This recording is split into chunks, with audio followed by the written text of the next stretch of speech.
হরে কৃষ্ণ। জয় শ্রীকৃষ্ণ চৈতন্য প্রভু নিত্যানন্দ, শ্রী অদ্বৈত গদাধর, শিবাসাদি গৌর ভক্তবৃন্দ। হরে কৃষ্ণ কৃষ্ণ কৃষ্ণ হরে হরে, হরে রাম রাম রাম হরে হরে। হরে কৃষ্ণ।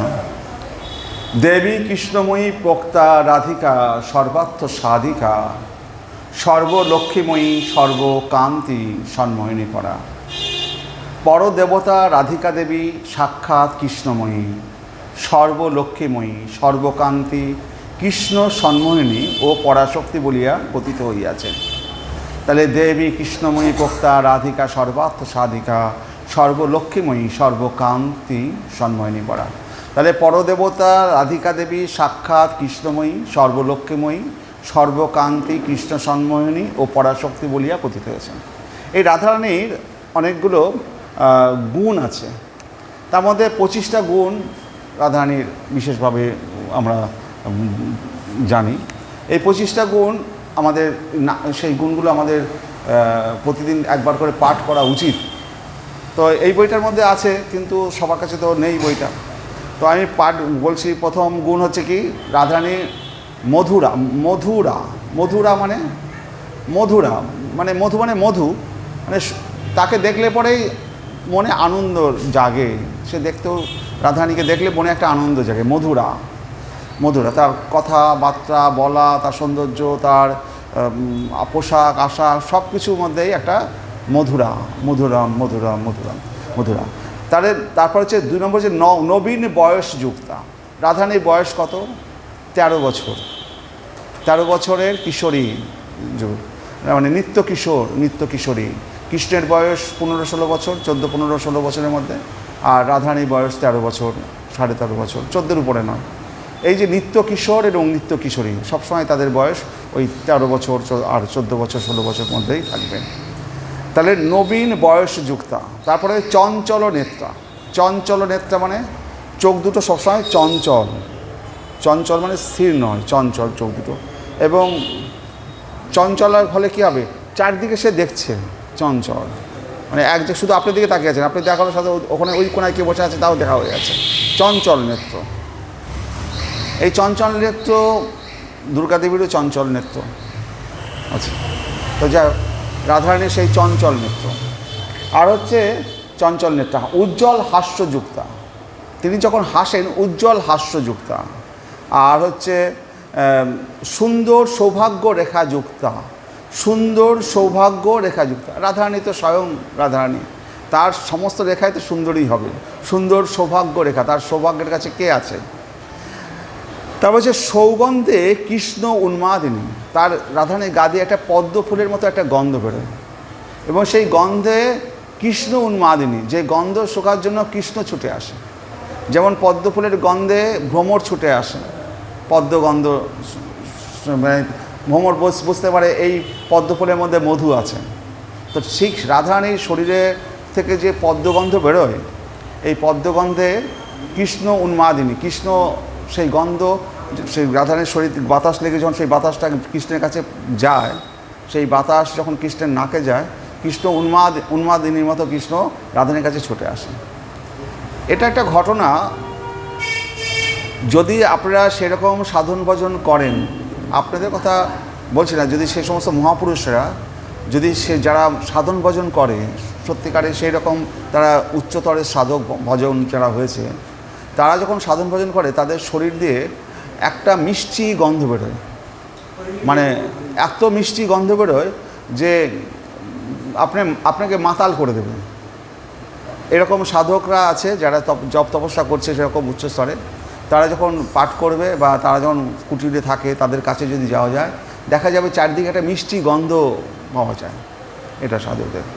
তো রাধারানীর ওই রকম সৌগন্ধে কৃষ্ণ উন্মাদিনী, তার শরীর থেকে যে পদ্মগন্ধ বেরোয় তার দ্বারা কৃষ্ণ উন্মাদিত হয়। সঙ্গীত প্রসারজ্ঞা। রাধারানী সমস্ত সঙ্গীত তো গাইতেই পারেন, এমনকি সমস্ত সঙ্গীত, সমস্ত বাদ্যযন্ত্র, বীণা থেকে শুরু করে সমস্ত বাদ্যযন্ত্র তিনি বাজাতে বিশারদ। সঙ্গীত বিশারজ্ঞা। রমণীয় বাক বিশিষ্টা, এবং তিনি রমণীয় বাক বিশিষ্টা। বাক তো অনেক রকম আছে, চাতুর্যময় বাক আছে, কিন্তু রমণীয় মানে খুবই ধীরে কথা বলেন, খুব মিষ্টি করে বলেন, সবাইকে ভালোবেসে কথা বলেন। তো এই হচ্ছে রমণীয় বাক বিশিষ্টা। নর্ম গুণে পণ্ডিতা, নর্ম গুণে পণ্ডিতা, নর্ম গুণে পণ্ডিতা বলতে হচ্ছে যেমন সুবল সখা, নর্ম সখা। এই নর্ম সখা হচ্ছে যারা তার সখীদেরকেও আনন্দ প্রদান করে, সখী তার যে সখীরা থাকে তাদেরকেও আনন্দ প্রদান করে। নর্ম গুণে পণ্ডিতা। বিনীতা, সবসময় তিনি বিনীতা। করুণাপূর্ণা, চতুরা, পাটম্বিতা, লজ্জাশীলা। রাধারানী কীরকম লজ্জাশীলা? রাধারানী এই যে কৃষ্ণের পাশে যে রাধারানী দাঁড়িয়ে আছে, তো আপনি যদি বৃন্দাবনে বেশিরভাগ রাধারানীকে দেখেন, রাধারানী মাথাটা এরকমভাবে নিচু করে তাকিয়ে থাকবে কৃষ্ণের পায়ের নখের দিকে। রাধারানী সবসময় কৃষ্ণের পায়ের নখের দিকে এরকমভাবে চোখ দুটো থাকবে। আর কৃষ্ণকে দেখবে কীভাবে? সরাসরি ডাইরেক্ট কৃষ্ণের মুখের দিকে তাকাবে না, মাথাটা নিচু করে এরকম আর চোখে কৃষ্ণের দিকে দর্শন করবে। লজ্জাশীলা, ওটা হচ্ছে মানে কতটা মানে আজকালকার লোক মেয়েরা সব উদ্ধতের মতো তাকায়, তো রাধারানীর মধ্যে কতটা লজ্জাশীলা, কৃষ্ণের দিকে তাকাবে তবু মানে মাথাটা নিচু করে খুব আর চোখে কৃষ্ণের দিকে তাকাবে। কতটা বিনীতা, কতটা বিনীত ভাব, কতটা লজ্জাশীল, এগুলো রাধারানীর কাছ থেকে শিকার আছে। তো রাধারানীর এই 25টা গুণ আছে, এর থেকে একটা গুণও যদি আমাদের মধ্যে থাকে তাহলে আমরা ধন্য হতে পারি। হরে কৃষ্ণ। তাহলে তার একটা কি ছিল, আমরা কি বললাম? লজ্জাশীলা, সুমর্যাদা, ধৈর্যযুক্তা, গাম্ভীর্যময়ী, সুবিলাসযুক্তা, পরম উৎকর্ষে মহাভাবময়ী, গোকুলে প্রেমেরও বসতি। পরম উৎকর্ষে মহাভাবময়ী আর গোকুলে প্রেমের বসতি। রাধারানী তো বিশ্বভানু নন্দিনী, তার বাড়ি তো যাবটে, বর্ষা নয়। হরে কৃষ্ণ কথা হচ্ছে কেন? হরে কৃষ্ণ কথা হচ্ছে কেন?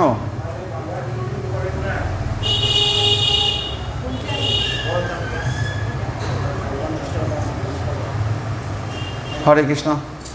তো রাধারানীর বাড়ি তো বর্ষা নয়, যাবটে।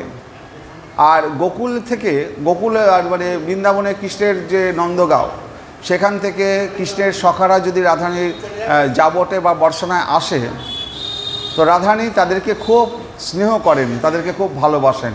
সেটা হচ্ছে গোকুলে প্রেমেরও বসতি। কৃষ্ণের সখা, কৃষ্ণের আত্মীয় স্বজন, কৃষ্ণ গোকুল থেকে যারা আসবে তাদের প্রতি রাধারানীর বিশেষ ভালোবাসা, বিশেষ কৃপা থাকে। গোকুলে প্রেমেরও বসতি। তারপরে আশ্রয় জগৎশ্রেণীর মধ্যে উদ্দীপ্ত যশযুক্তা, গুরুলোক অর্পিত, গুরু স্নেহমপতি, সখীদের প্রণয় বেশযুক্তা, কৃষ্ণ প্রিয়া রমণীদিগের মধ্যে মুখ্যা, সর্বদা কেশবকে স্বীয় অধীনকারিণী। সর্বদা কেশবকে স্বীয় কৃষ্ণকে তিনি অধীনস্থ করে রাখেন, কৃষ্ণ অধীনে। তা আমরা রাধারানীর কথা বলছিলাম। আজকে আমরা যে পাঠটায় যাব, সেই পাঠটায় কী হয় আমরা জানি, প্রতিদিন সকালবেলায় গোপাল যশোদার, সেই নন্দ মহারাজের ছেলে, যশোদা পুত্র দুলাল, ব্রজেশ তনয়, ব্রজেন্দ্র নন্দন, দ্বিভুজ মুরগাই শ্যামসুন্দর শ্রীকৃষ্ণ, সেই গোপাল কী হয়, তার সখা বৃন্দকে নিয়ে মাঠে যায় ধেনু চড়াতে। ধেনু মানে গরু। তো গোপালের বয়স যেহেতু অল্প, সেই জন্য ছোট ছোট গরুদের দেওয়া হয়, বাছুরদের দেওয়া হয়। তাদের নিয়ে যখন গোপাল ধেনু চড়াতে যায়, তো কীরকমভাবে যায়? বহাপীড়ম নটবড় বপু কর্ণয় কন্যিকারম বিভ্রত বাস কনক কপিসম বৈজয়ন্তম চ মালাম রন্ধান বেণ অধর সুদয়া আপুরয়ন গোপবিন্দয়ী বৃন্দা অরণ্যম সপদ রমণম প্রাবিশদ গীত কীর্তি। বলছে মস্তকে বহাপীড়ম মানে ময়ূরপুচ্ছ থাকে, আর ময়ূরপুচ্ছে ভূষণ, কর্ণদয় নীল কর্ণিকার মতো পুষ্প, স্বর্ণের মতো উজ্জ্বল পীত বসন মানে হলুদ রঙের পীত বসন স্বর্ণের মতো, এবং বৈজয়ন্তী মালা পরিধান করা আছে গলায়। শ্রীকৃষ্ণ তার চিন্ময় নটবর রূপ, মা তাকে সাজিয়ে দিয়েছে যশোদা, তাকে বৈজয়ন্তী মালা দিয়ে হাতে সব ফুলের সব দিয়ে সাজিয়েছে, যেন এমনভাবে সাজিয়ে দিয়েছে যেন নটবর। বর যেমন বিয়ে করতে যায় না, যেমনভাবে সেজে গুজে যায়, যেন সেই গোবিন্দ মাঠে ধেনু চড়াতে যাচ্ছে, যেন সে নটবর, বর সেজে যাচ্ছে, নটবর। আর তার সঙ্গে প্রায় একদল গোপ বালক, গোপ সখা কৃষ্ণের সাথে যাচ্ছে। তারা প্রাবিশদ গীত কীর্তি, গোবিন্দের গুণকীর্তন করতে করতে ছুটছে। আরে আমাদের গোবিন্দ কৃষ্ণ কালকে কালিও দমন করেছে, কবসু অমকি করেছে, গোবিন্দের গুণলীলা কীর্তন করতে করতে যাচ্ছে। আর কৃষ্ণ বাঁশিতে ফু দিতেতে, অধর সুধয়া, সে বাঁশিতে ফু দিতেতে বৃন্দাবনে এসে গোচরণে যায়। তাহলে এবং বলছে শ্রীকৃষ্ণ তার চিন্ময় নটবর রূপ প্রদর্শন করে তার ওই পদচিহ্নের দ্বারা শোভিত বৃন্দাবনের অরণ্যে প্রবেশ করলেন। তিনি তার বেণু রন্ধ্রসমূহ তার অধর্মিত দ্বারা পূর্ণ করেছিলেন, আর গোপ বালকেরা তখন তার মহিমা কীর্তন করেছিল। তাহলে সকালবেলায় গোবিন্দ যাচ্ছে ধেনু চড়াতে। এটা তো প্রতিদিনের ঘটনা। প্রত্যেক দিনই গোপীরা যখন গোবিন্দ সকালবেলায় যাবে, তারা সবাই গোবিন্দকে একবার দর্শন করতে আসবে, আজকে গোবিন্দ কীরকম সেজেছে, তাকে কেমন দেখতে যাচ্ছে। তো সেটা গোপীরা সেটা দেখে। তো সারাটা দিন গোবিন্দ তো বৃন্দাবনের মাঠে থাকে এবং খালি পায়ে, পদরজ খালি পায়ে। তো গোপীরা সারাদিন রান্নাবান্না করে, কিন্তু রান্নাবান্না করলে কী হবে, তাদের মন সেই মাঠে পড়ে থাকে।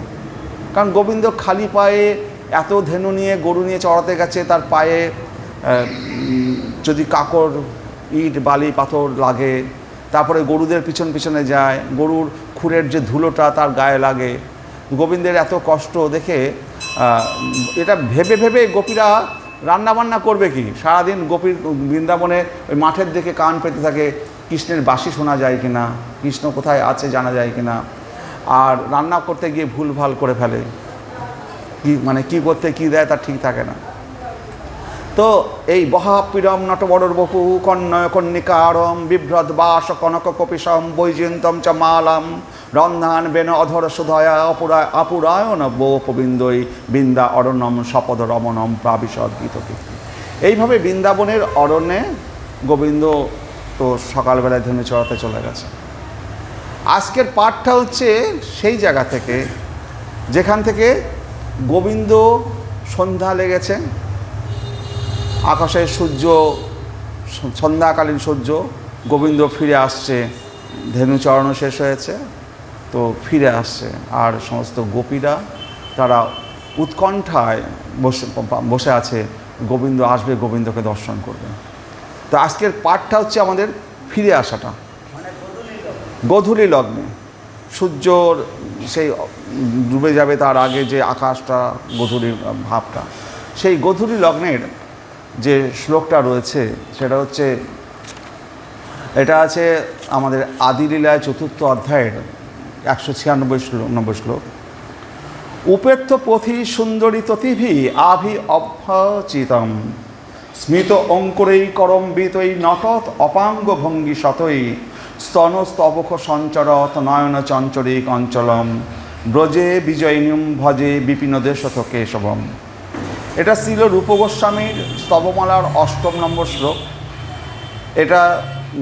এই শ্লোকটা এটা হচ্ছে চৈতন্য চরিতামৃতে কৃষ্ণদাস কবিরাজ গোস্বামী এই শ্লোকটা তিনি রূপ গোস্বামীর এই শ্লোকটা তিনি নিয়েছেন। তো উপেত্য মানে অট্টালিকায় আরোহণ করে গোবিন্দ আসবে তো মাঠ থেকে, বৃন্দাবনে যে অট্টালিকাগুলো আছে সেই অট্টালিকার উপরে কারা গোপীরা দাঁড়িয়ে আছে, অট্টালিকার উপর থেকে দেখছে গোবিন্দ আসছে কিনা।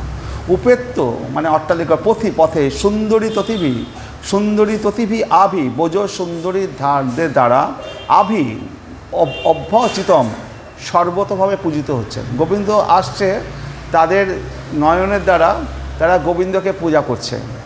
আভি অভ্যাচিতম, অভ্যর্থনা জানায় না, ওয়েলকাম, স্বাগতম, আভি অভ্যাচিতম। স্মিত অঙ্কুর করম্বিত, স্মিত হাস্য অঙ্কুর মিশ্রিত নটত নর্তনশীল অপাঙ্গ কটাক্ষ ভঙ্গিসতে শত শত ভঙ্গিমার দ্বারা স্তন স্তবক মানে স্তবক সঞ্চরত সঞ্চরণশীল নয়ন নয়নের চঞ্চরিক ভ্রমরের মতো অঞ্চলম পান্তভাগে ব্রজে বৃন্দাবনে বিজয়ীনম আগমনশীল ভজে আমি ভজনা করি বিপিন্ন দেশত অপরাহ্ন গোচরণ থেকে কেশবম শ্রী কেশবকে। বন থেকে ব্রজে ফিরে আসছেন যে কেশব, বন থেকে ব্রজে ফিরে আসছেন যে কেশব, তাকে আমি ভজনা করি।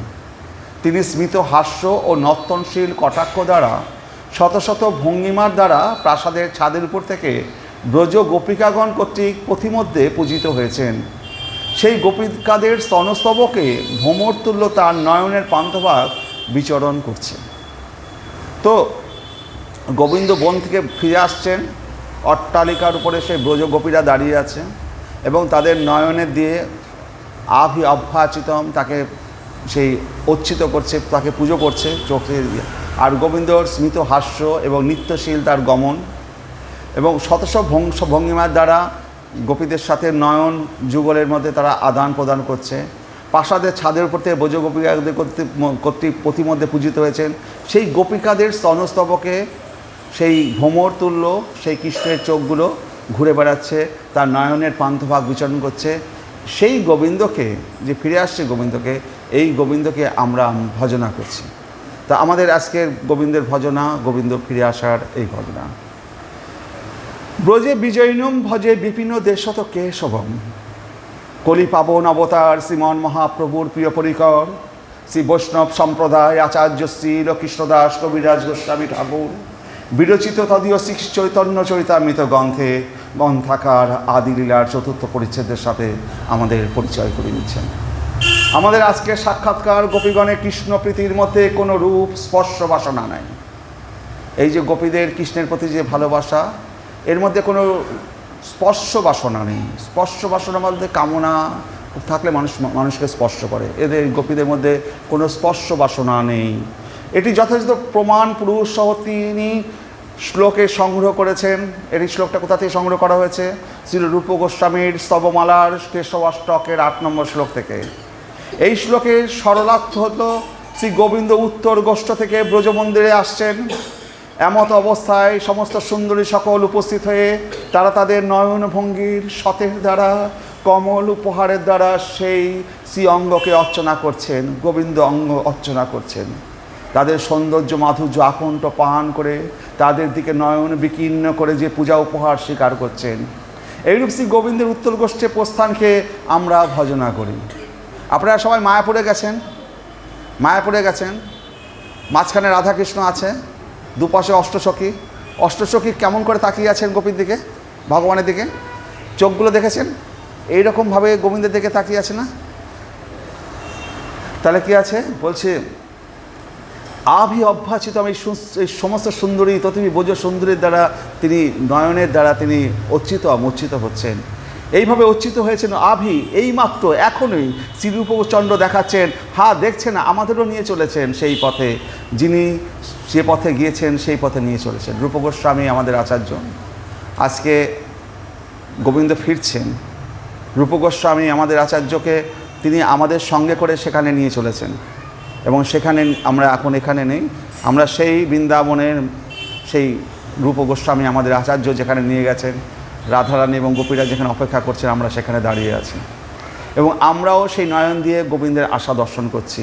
আমরা আমাদের আচার্য আমাদেরকে সেখানটায় নিয়ে গেছেন। সেই পথে যিনি যে পথে গিয়েছেন সেই পথে নিয়ে চলেছেন আমাদের আচার্য। ইনি আমাদের মহাজন, ইনি মহাপ্রভুর অভীষ্ট পূরক।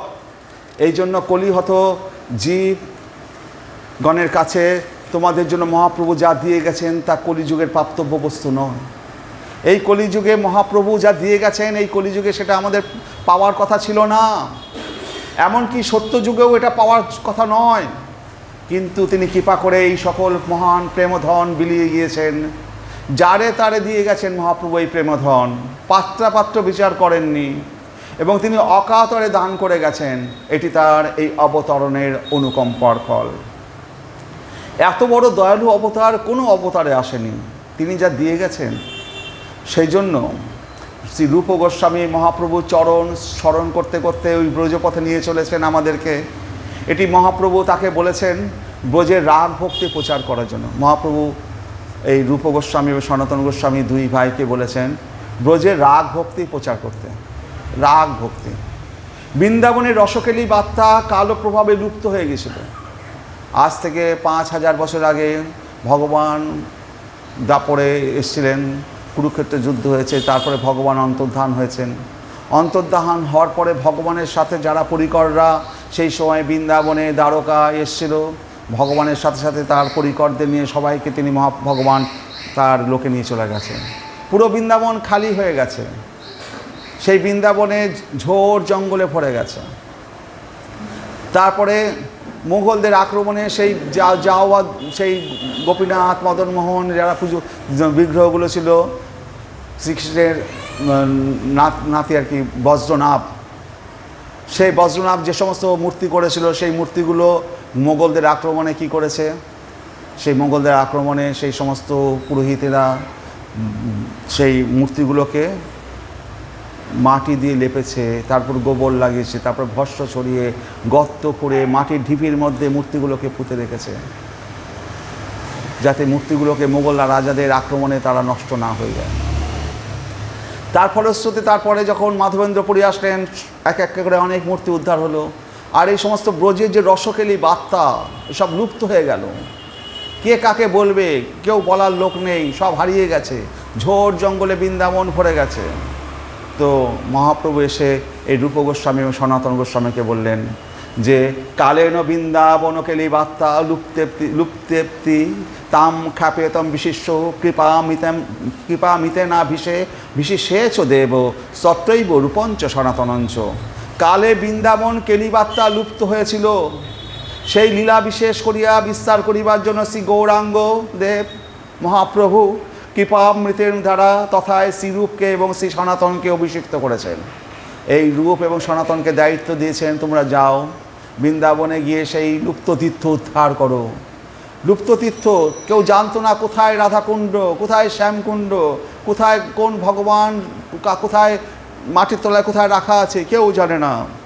এই রূপ গোস্বামী আর সনাতন গোস্বামীকে বৃন্দাবনে পাঠালেন মহাপ্রভু, যাও এই লুপ্ত তীর্থ উদ্ধার করতে হবে। তারা কি করছেন, মহাপ্রভুর আদেশে তারা দুই ভাই রূপ এবং সনাতন এক এক দিন এক এক গাছতলায় তারা থাকতেন। এক গাছতলায়, আজকে এই গাছতলায় শুয়েছে, কালকে এই গাছতলায় থাকবে না, আরেক গাছতলায় থাকবে, যাতে গাছতলায় থাকলে পরে সেই গাছতলা যদি ভালো হয় তার প্রতি প্রেম ভালোবাসা যাতে না জন্মে যায়। এক এক গাছতলায় এক একটা রাত্রি যাপন করতেন এই রূপ গোস্বামী এবং সনাতন গোস্বামী। আর রাধারানীর কাছে কান্নাকাটি করতেন, হে রাধারানী, এই ব্রজের যে লীলাগুলো কোথায় আছে আমাদেরকে দেখিয়ে দাও।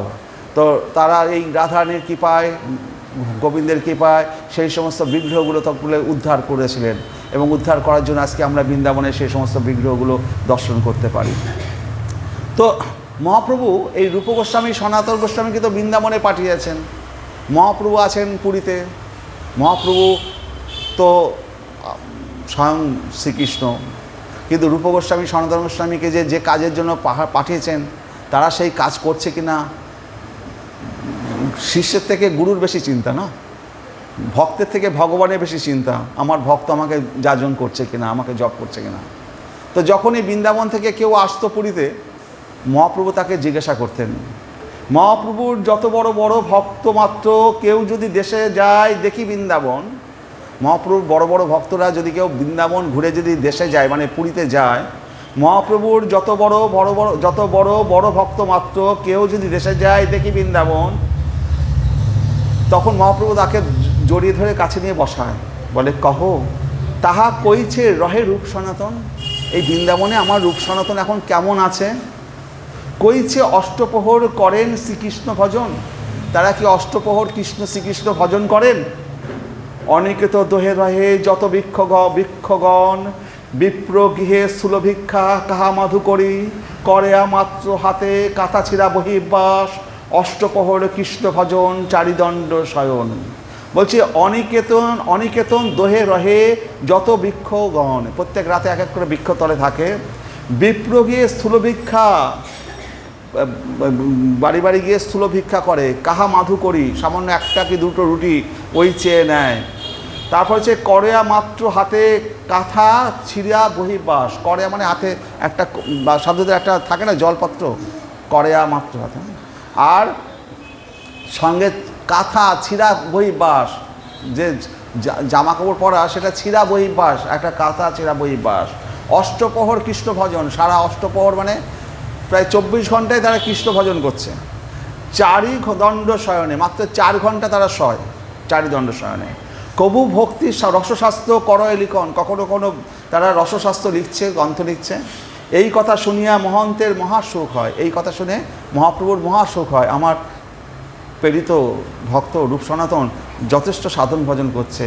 রূপ সনাতন সভার কৃপা গৌরব পাত্র, তারে প্রশ্ন করেন প্রভুর পারিষদগণ, কইছে রহে বৈরাগ্য, কইছে বা ভোজন, তবে প্রশংসিয়া কহে সেই ভক্তগণ, এক এক বৃক্ষের তলে এক এক রাত্রি শয়ন, শুষ্ক রুটি চানা চাবায় ভোগ পরিহরি, কৃষ্ণ কথা কৃষ্ণ নাম নর্তনোল্লাস, নাম সংকীর্তনে সেহ নহে কোনো দিনে, চৈতন্য কথা শুনে করে চৈতন্য চিন্তন, চৈতন্যের কৃপা যাহা তাহা কি বিস্ময়। তাহলে এইভাবে রূপ সনাতন বৃন্দাবনে কাটান। তাহলে কালে বৃন্দাবনও কেলিবার্তা লুপ্ত হয়েছিল, সেই লীলা বিশেষ করিয়া বিস্তার করিবার জন্য শ্রী গৌরাঙ্গ মহাপ্রভু কৃপার দ্বারা তথায় শ্রীরূপ সনাতনকে তিনি অভিষিক্ত করে পাঠিয়েছিলেন বৃন্দাবনে। শ্রী রসকেলি বার্তা তোমরা বিলিয়ে দাও। এই যে রসকেলি বার্তা, রসকেলি বার্তা বলছে, রসকেলি বার্তা বলছে শ্রীকৃষ্ণ এবং শ্রী রাধার মধ্যে যে রসকেলি বার্তা, যে গোপন বার্তা, রহকথা, যেগুলো মানুষের কাছে গোচর নয়, সেই কথাগুলো মানুষের কাছে বিলাও, বিস্তার করো। সেই কথাগুলো তো হারিয়ে গেছে, লুপ্ত হয়ে গেছে, কি করে বের করবে? এই রূপ গোস্বামী এবং সনাতন গোস্বামী তারা তাদের চক্ষু বন্ধ করে সেই লীলাগুলো দর্শন করতে পারতেন, এবং সেই লীলাগুলো দর্শন করে এই রসকেলি বার্তা যাতে প্রচার পায়, প্রকাশ পায়। যদি প্রকাশ না পায় তাহলে কৃষ্ণ ভজনটা আমরা করব কি করে? হরে কৃষ্ণ। তো রূপ সনাতন শ্রীজীব গোস্বামী পাদ, কবিরাজ গোস্বামী তাহাদের শিষ্য প্রশিষ্য ধারায় যে পরম্পরা সম্প্রদায় আমরা লাভ করেছি, এটা বড় গৌরবের বস্তু। আজকে আমরা সেই রসকেলি বার্তা পাঠানো, ছড়িয়ে দিতে বলেছে মহাপ্রভু। শিউলি ফুলের বীজ যেমন চারিদিকে ছড়িয়ে দেয়, সেই রসকেলি বার্তার বীজ ছড়িয়ে দাও। আর আমরা যে শিষ্য প্রশিষ্যের মাধ্যমে গুরু পরম্পরা সম্প্রদায় আমরা যা লাভ করেছি, এটি বড় গৌরবের বস্তু। কেননা মহাপ্রভু দিতে এসেছেন যুগধর্ম প্রবর্তন করতে। আর মহাপ্রভু কি বলছেন? আমা বিনা অন্য নারে এই ব্রজ প্রেম দিতে, আমা বিনা অন্য নারে এই ব্রজ প্রেম দিতে। যত যত অবতার এসছে, কেউ এই ব্রজপ্রেম বিলাতে পারেনি। মহাপ্রভু এই ব্রজপ্রেম কেউ বিলাতে পারবে না। আমা বিনা অন্য নারে এই ব্রজপ্রেম দিতে। এমনকি কঠিনতম প্রস্তাবনায় একটু চিন্তা করলে কখনো ঘুম হবে না আমাদের। কেন জানেন? আমরা এমন একটা সন্ধিক্ষণে এসেছি, সময় সামনে বড় গাঢ় অন্ধকার, শুধু হাহাকার, এছাড়া আমাদের কোনো নিশ্চয়তা নেই। পরম্পরা ধারাটা প্রায় শুষ্ক। মহাপ্রভু যে জন্য এসেছিলেন সেটা যদি আমরা ঠিক অনুধাবন করতাম, তাহলে হয়তো বা কিছু চিত্তশুদ্ধির ব্যবস্থা পেতাম, কিন্তু তা আমরা সময় মতো নিতে পারিনি। হারিয়ে যাচ্ছে এক এক করে সব কিছু। এগুলি আমাদের বড় দুর্ভাগ্যের পরিচয়। কেননা সব কলিতে তো মহাপ্রভু আসবেন না, সব কলিতে মহাপ্রভু আসবেন না। তো যে কলিতে মহাপ্রভু আসবেন, সেই কলির পূর্বে দাপরে স্বয়ং ভগবান শ্রী গোবিন্দকে আসতে হবে, সেই কৃষ্ণচন্দ্র ভগবানকে আসতে হবে। সার কথা, 3 বাঞ্ছা পূরণের জন্য তাকে আসতে হবে। মহাপ্রভু যে এসেছে, মহাপ্রভু আসার আগে, তার 5000 বছর আগে দাপরের শেষে ভগবানকে গোবিন্দকে আসতে হবে। তারপরে মহাপ্রভু স্বয়ং শ্রীকৃষ্ণ মহাপ্রভু আসবেন। কারণ গোবিন্দ যখন এসেছিলেন তখন তার 3টে বাঞ্ছা ছিল। তিনি তো বিষয়, আর আশ্রয় তত্ত্ব হচ্ছে রাধারানীরা। তো রাধারানী এবং গোপীরা কৃষ্ণকে যেভাবে তার রস আস্বাদন করতে পারতেন, কৃষ্ণ সেটা পারতেন না। কৃষ্ণ দেখছেন যে আমাকে আমার রস আস্বাদন করে গোপীরা এত আনন্দিত, এত সুখী হয়, আমি তো সেটা জানতে পারছি না, সেটা কীরকম আস্বাদন করে, আর আমার মাধুর্যই বা কেমন। তো নিজের মাধুর্য তো নিজে পান করতে পারছে না। মানে খেজুর গাছ কি নিজের রস নিজে খেতে পারে? খেজুর গাছের রস যদি খেতে হয় তাহলে মানুষ হয়ে জন্মাতে হবে না, তবে তো খেজুর গাছে তো স্বয়ং ভগবান স্বয়ং রসস্বরূপ, কিন্তু নিজের রস, নিজের মাধুর্য সে কেমন দেখতে, সেই মাধুর্য পান করে রাধারানী এবং গোপীদের মধ্যে যে আনন্দ হয়, যে উৎসাহ হয়, সেই প্রেমটা যে কী জিনিস গোবিন্দ জানতে পারেনি। এই 3টে মাধুর্য, 3টে বাহ্যিক কারণ আর 3টে অন্তরঙ্গ কারণের জন্য গোবিন্দকে চৈতন্য মহাপ্রভু হয়ে আসতে হয়েছে 5000 বছর পরে। তো আর সব কলিতে মহাপ্রভু আসেন না, সব কলিতে আসেন না মানে কলি কৃষ্ণ কখন আসেন? ব্রহ্মার একদিন বাদে বাদে কৃষ্ণ আসবেন, ব্রহ্মার একদিন বাদে। তো ব্রহ্মার একদিন আর আমাদের একদিনের মধ্যে কতটা পার্থক্য শুনলে পরে মাথা ঘুরে যাবে। ব্রহ্মার একদিন বলতে সত্য তেতা দাপর কলি, সত্য তেতা দাপর কলি। আমাদের কলিযুগের সময়কাল হচ্ছে 4,32,000 বছর। তারপরে দাপর হচ্ছে তার ডবল 8,64,000। তারপরে হচ্ছে তেতা 13 লক্ষ সামথিং, আর সত্য হচ্ছে 17 লক্ষ সামথিং, সব মিলে 43,20,000 বছর। সত্য তেতা দাপর কলি মিলে একটা চতুর্যুগ। এরকম 1000 চতুর্যুগ যোগ করলে পরে ব্রহ্মার একটা দিনের 12 ঘন্টা হবে, আর 1000 চতুর্যুগ যোগ করলে পরে ব্রহ্মার একটা দিন মানে 12 ঘন্টার একটা রাত হবে। এই 2000 চতুর্যুগ বাদে ভগবান শ্রীকৃষ্ণ আবার আসবেন, আবার ভগবান আসবেন, আবার তার 5000 বছর বাদে মহাপ্রভু আসবেন। তাহলে কত হাজার কলিযুগ অতিক্রম হয়ে যাবে। সব কলিযুগে মহাপ্রভু আসবেন না।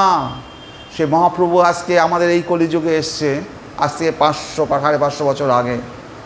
হয়তো আমরা দুর্ভাগ্য আমাদের, আমরা তার দর্শন পাইনি বা পেলেও জানি না আগের জন্মে আমরা মহাপ্রভুর সময় আমরা এসেছিলাম কিনা, দুর্ভাগ্য আমাদের। কিন্তু তবু একটা সৌভাগ্য, মহাপ্রভু গেছেন 550 বছর আগে, এখনও আমরা তাকে অনুভব করতে পারি, তাকে জানতে পারি যে তিনি মায়াপুরে এইখানটায় জন্মগ্রহণ করেছিলেন, সচিমাতা ছেলে ছিলেন, তিনি এই লীলাগুলো করেছিলেন। কিন্তু আর 1000 বছর বাদে, 5000 বছর বাদে, 10,000 বছর বাদে মানুষের কাছে মহাপ্রভুর কথা কীভাবে প্রচারিত হবে কেউ জানে না। তো আজকে আমরা সেই কারণে মহাপ্রভুর যে অবদান, মহাপ্রভুর যে লীলা, মহাপ্রভুর যে কথা, এটা যদি আমরা কল্পনা করি, একটু চিন্তা করি, তাহলে বুঝতে পারবো যে কত বড় সম্পদ আজকে আমরা কিছুটা হলেও পাওয়ার সৌভাগ্য পেয়েছি। আর আমরা যেটা হারাচ্ছি, জানি না কত যুগ পরে, কত লক্ষ বছর বাদে আবার মহাপ্রভু আসবেন, তখন সেই সময় আমরা আসতে পারবো কি না আমরা কেউ জানি না। তো মহাপ্রভুর আবার আসবেন কত যুগ পরে, মানে 1000 চতুর্যুগ, 1000টা কলি, আবার 1000 চতুর্যুগ, মানে 2000 চতুর্যুগ, 2000 মানে 1000 চতুর্যুগ আর 1000 চতুর্যুগ, 2000 চতুর্যুগ, 2000 চতুর্যুগে 2000 কলি, 2000 সত্য, 2000 তেতা, 2000 দাপর। তো এইভাবে 2000 করে এত যুগ পরে আবার কৃষ্ণের অবতরণ ঘটবে, আবার মহাপ্রভু আসবে। তাহলে মহাপ্রভুর অবতরণের কত বড় গাম্ভীর্যের দিক চিন্তা করলে পরে মনে হয় আমরা অনেক বেশি কিছু হারিয়ে ফেলেছি। পরের জন্ম আমরা পাবো কিনা জানি না। যদি মানব জন্ম পেয়েও থাকে এইরকম সকল ইন্দ্রিয় যুক্ত হয়ে এই গৌড়ীয় বৈষ্ণব সম্প্রদায়ের আনুগত্য লাভের ভাগ্য পাবো কিনা আমরাও জানি না। মানুষের জন্মগ্রহণ করলাম আমেরিকায়, বিদেশে, কোনো বড় লোকের ঘরে, ধনী দরকারে জন্মগ্রহণ করে কী লাভ? এই গৌড়ীয় বৈষ্ণব সম্প্রদায়ের মধ্যে যদি এই ভারতবর্ষে, এই নবদ্বীপ, মায়াপুরে, এই বৃন্দাবন, এই ভারতবর্ষে যদি জন্মগ্রহণ না হয়, গৌড়ীয় বৈষ্ণব এই গুরু পরম্পরা সম্প্রদায়ের মধ্যে যদি না আসতে পারি, তাহলে সেই মানব জীবনও আমাদের পক্ষে যথেষ্ট হবে না।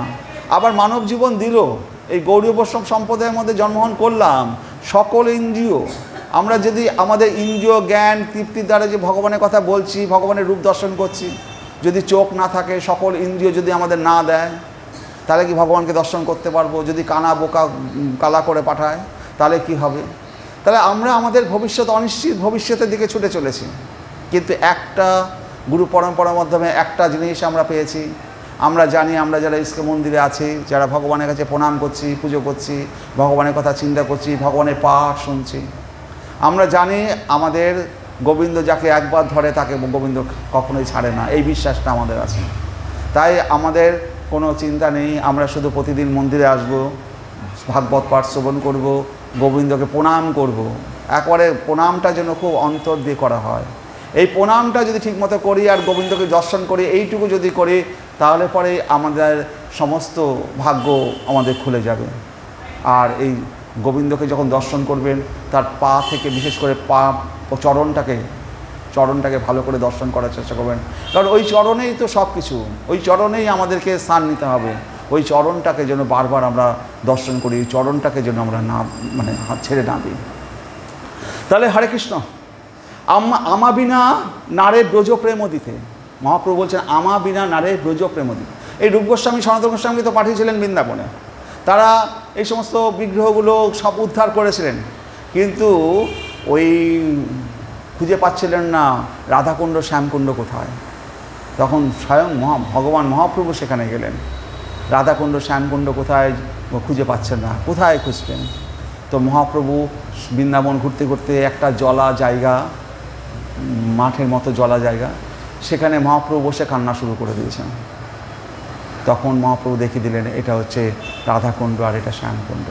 তো মহাপ্রভু যদি আজকে না দেখাতেন, আমরা রাধাকুণ্ড শ্যামকুণ্ড কোথায় আছে তাও খুঁজে পেতাম না। তাই বলছে মহাপ্রভু বলছে আমা বিনা অন্য নারে ব্রজপ্রেম দিতে। কোথায় ব্রজপ্রেম? আমা সিনা কেউ দিতে পারবে না। ব্রজপ্রেম কেমন? ব্রজে নির্মল রাগ শোনো ভক্তগণ, রাগ মার্গে ভজে যেন ছাড়ি ধর্ম কর্ম, সেই গোপী ভাবামৃতে যার লোভ হয়, বেদ ধর্ম ত্যাজি সে শ্রীকৃষ্ণ ভজয়। রাগ মার্গে ভজে যেন ছাড়ি ধর্ম কর্ম। আমরা গীতা শ্লোক পড়ছি সর্বধর্মান পরিত্যাজ্যং মামেকং শরণং ব্রজ। এই রাগ মার্গে এই যে বৃন্দাবনের যে গোপীরা, তাদের স্বামী আছে ঘরে, শ্বশুর শাশুড়ি আছে, তবু তারা গোবিন্দর সাথে প্রেমে তারা লিপ্ত, পরকীয়া প্রেম। তারা তো সমস্ত ধর্মকর্ম সব ছেড়ে দিয়েছে, তাদের মান সম্মান লজ্জা সব জলাঞ্জলি দিয়ে তারা কৃষ্ণ প্রেমে তারা ডুবে গেছে। হরে কৃষ্ণ। সেই গোপী ভাবামৃতে যার লোভ হয়, এইরকম এই গোপী ভাবামৃতে যার লোভ হবে, বেদ ধর্ম ত্যাজি সে শ্রীকৃষ্ণ ভজয়, সেই শ্রীকৃষ্ণকে ভাজবে। তাহলে গোপী ভাবামৃতে বাড়িতে একটু কথা, এই পাঠ শুনতে এসছেন, রাত হয়ে গেলে বাড়িতে হয়তো বকাবকি করে, কেন রাত হলো, এত রাত হলো না। ভগবানের কথা শোনার জন্য যদি একটু রাত হয়, একটু বকাবকি হয়, ওটা আপনার মনে করবেন ওটা পুরস্কার, ওটা পুরস্কার। একটু লাথি ঝাঁটা না খেলে পরে তো শরীরটা ঠিক হবে না, গোবিন্দের প্রতি ভজনটা মনটা বসবে না। যত লাথি ঝাঁটা নিচে মারবে, তত গোবিন্দের প্রতি মনটা ভালোবাসাটা জেগে উঠবে। যতক্ষণ না ছেলে পেলে লাথি মেরে পাঠিয়ে দিচ্ছে, যা বাড়ি থেকে বেরিয়ে যা, তখন হুঁশ হয়, কেন মানুষ করলাম, এর থেকে যদি গোবিন্দকে ডাকতাম তাহলে তো হুঁশ আসতো। তো আমাদের হুঁশটা যতক্ষণ না লাথি ঝাঁটা খাচ্ছি ততক্ষণ হুঁশ আসে না। তো হুঁশটা আসার জন্য কখনো কখনো লাথি ঝাঁটার দরকার পড়ে, তবে কা হুঁশ আসে। তো হুঁশটা আসার জন্য গোবিন্দই, শুধু গোবিন্দর উপর ভরসা যদি করা যায়, আর কোনো ভয়ের কারণ নেই। কারণ কি, আপনারা দেখেছি যখন দ্রৌপদীর বস্ত্রহরণ হচ্ছে, পাঁচটা স্বামী, বড় বড় বীর, ভীষ্ম পিতামহ, দ্রোণাচার্য, তো এর মতো বড় বড় বীর রয়েছে, তাদের সামনে দ্রৌপদীর বস্ত্রহরণ হচ্ছে, কেউ রক্ষা করতে আসলো না ওই মধুসূদন ছাড়া। তো আপনাকে রক্ষা করতে গেলে ওই মধুসূদনই করবে, ছেলে পুত্র সন্তান স্বামী কেউ রক্ষা করবে না যদি গোবিন্দ রক্ষা না করে। সুতরাং গোবিন্দেরই শরণাগত হন, আর কারণ নয়। হরে কৃষ্ণ। তাহলে আমাদের ভজনের পদ্ধতি হলো রাগমার্গীয় ভজন, বৈধ না রাগ। রূপ সনাতনের আনুগত্য মানেই রাগানুগীয় ভজন। এটি মহাপ্রভুর মহাদান। ব্রজে নির্মল রাগ, নির্মল রাগ মানে কৃষ্ণ প্রাপ্তির জন্য প্রবল অনুরাগ, একেবারে উচ্ছ্বাস, নানার রস শালিনী দিব্য রূপিণী। তাই শ্রীরূপচরণ আমাদেরকে সতর্ক করে দিয়ে চলেছেন, চিত্তশুদ্ধির পরে, সদ্গুরুর আশ্রয় লাভের পরে সাধনা করতে করতে তবেই লীলাস্ফূর্তি সম্ভব। আমাদের যে চিত্তশুদ্ধি হয় এবং সদ্গুরুর আশ্রয় লাভ করি, তাহলে পরে সেই গোবিন্দের লীলাগুলো আমাদের চোখের সামনে ফুটে উঠবে। তো বহুদিন হরিনাম যদি করা যায়, তারপরে আমাদের চিত্তশুদ্ধি হয়। সেই জন্য আমাদের একমাত্র আশ্রয় কি? হরে কৃষ্ণ কৃষ্ণ কৃষ্ণ হরে হরে, হরে রাম রাম রাম হরে হরে, হরে কৃষ্ণ কৃষ্ণ কৃষ্ণ হরে হরে, হরে রাম রাম রাম হরে। বহুদিন যদি আমরা কৃষ্ণ নাম করি, তবে চিত্তশুদ্ধি হবে। আর চিত্তশুদ্ধি হলে পরে গুরু পাওয়া যাবে, আর গুরু পেলে পরে ভগবানের সেই লীলাগুলো আমাদের চোখের সামনে, আমাদের অন্তরে সেগুলো স্ফুরিত হতে থাকবে। রূপ গুণের স্ফূর্তির পরে তবে এই পথে যাওয়া সম্ভব। জয় সনাতন, জয় রূপ প্রেম ভক্তি রসকূপ, জয় সনাতন জয় সনাতন রূপ প্রেম ভক্তি রসকূপ, যুগল উজ্জ্বলময় তনু, যাহার প্রসাদে লোক পাশরিল সব শোক, প্রকটিল কল্পতরু জনু। জয় সনাতন রূপ প্রেম ভক্তি রসকূপ, যুগল উজ্জ্বলময় তনু, যাহার প্রসাদে লোক পাশরিল সব শোক, প্রকটিল কল্পতরু জনু।